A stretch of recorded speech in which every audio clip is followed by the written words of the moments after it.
Well, welcome to 10-Minute Record Reviews, episode 344. And this time I'm going to talk about this wonderful record by the Horace Silver Quintet, the Tokyo Blues, which came out on Blue Note in 1962. And I'll tell you about this pressing in a second, but first, this trigger warning.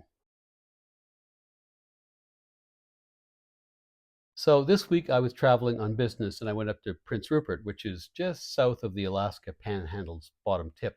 And I had taken this record with me because I was going to shoot a little video kind of al fresco as I had one time before when I was up there. Only Air Canada did terrible things to my luggage, and cover your eyes for this next segment because I'm going to show you something really quite terrible. Here is my 1962 first mono pressing of this record.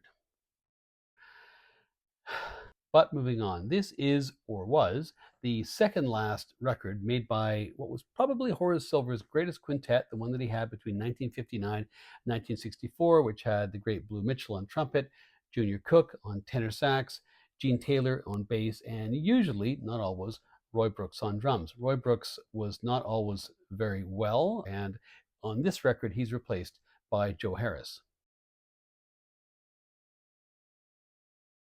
So I had previously discussed Horace Silver's early life and career in my review of his great record Song for My Father, which comes out a couple years after this one. And to recap briefly, he had come to prominence in the early 1950s through his association with Art Blakey, and together they form a group which becomes known as the Jazz Messengers. They come to prominence really in the mid 50s through their innovation of music called hard bop. They made a number of classic recordings together for Blue Note, like Horace Silver and the Jazz Messengers and the Live at Birdland records. But despite the success they had, there was trouble.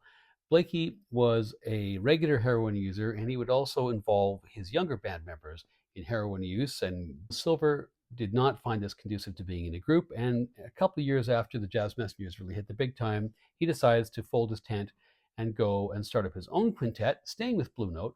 Silver has a terrific recording career and discography which goes all the way through the 1970s, but I think most people would agree probably his greatest contribution, certainly as a leader, is between 1959 and 1964 with his quintet with Cook, Mitchell, Taylor, and Brooks.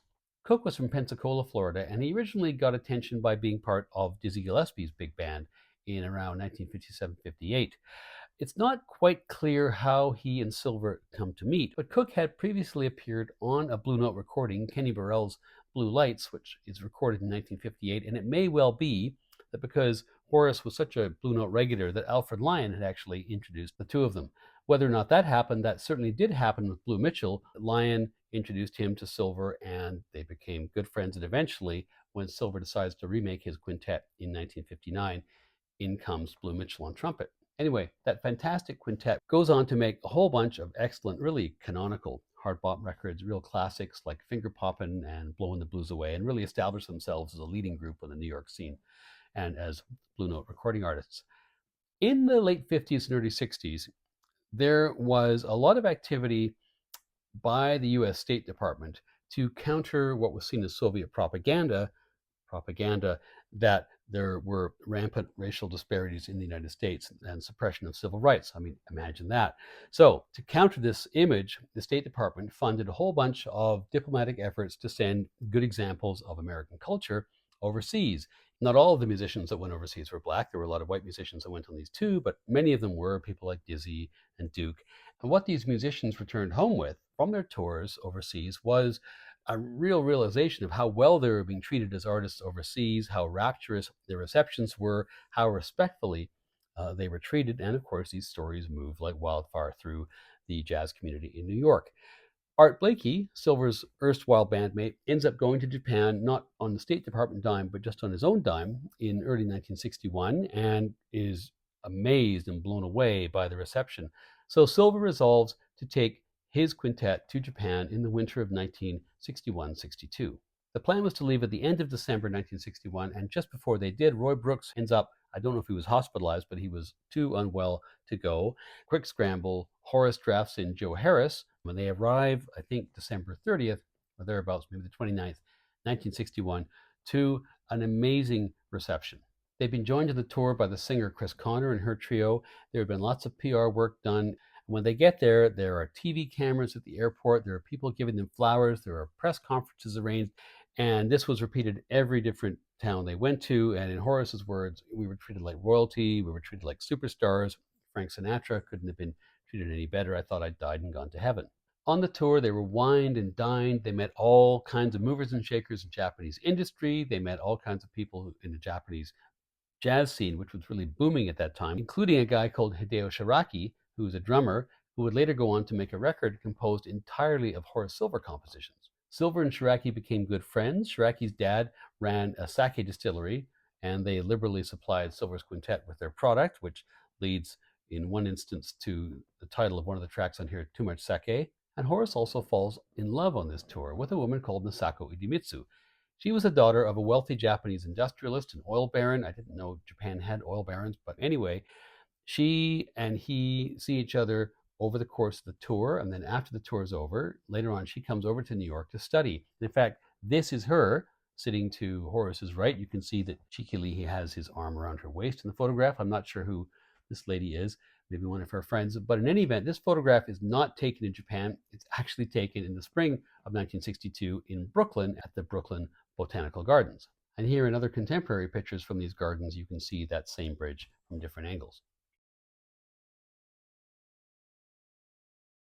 The quintet were in Japan for several weeks on this tour. When they got back, Horace's head was full of the Japanese music he'd heard. He quickly got composing. He'd already been composing on the tour, and 4 of the 5 tunes on this record are actually original compositions. You can hear here and there brief references to Japanese musical forms and scales, but they are very, very brief. And in fact, if you didn't know that he'd been to Japan, you probably wouldn't guess that this was in any way a tribute to the music of Japan, although his notes on the back cover say that it is. It's very much a straight up Horace Silver hard bop record. There's a delay before they actually record the record. I don't know whether it was because Horace needed to road test his new tunes, maybe that was part of it, or maybe because he was waiting for Roy Brooks to recover and get his feet under him, which he didn't really by the time they made this record.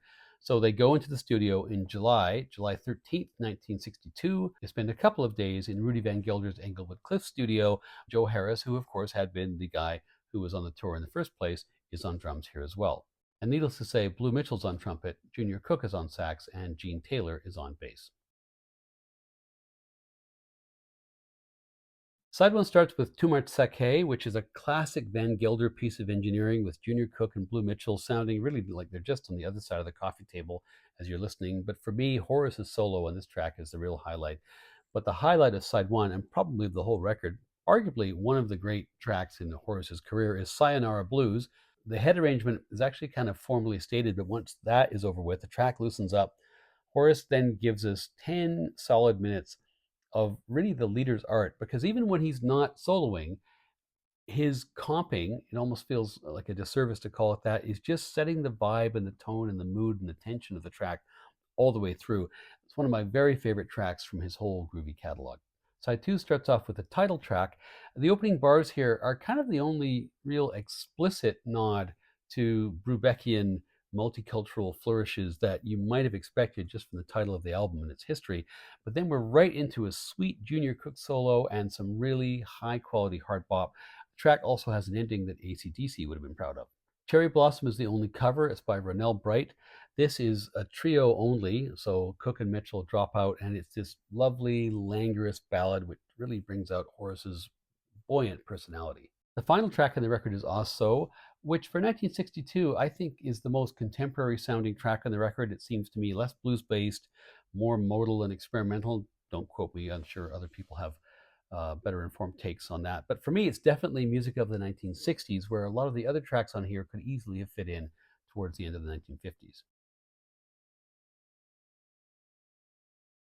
It's very hard to go wrong with a Horace Silver record. Some people are less keen on some of his 70s work, which goes in an even funkier and sometimes even a pop direction, and I understand why they might not like those records. But prior to 1970, I don't think anybody can point to him putting a foot wrong. This is a great group, which after 3 years had really hit its stride. And Horace, remember, only breaks this group up for philosophical reasons a couple of years later, not because there was any musical justification for breaking them up. It's one of their finest hours. Get a copy, and please, when you do, take good care of it. For me, it's 4.5 out of 5 stars.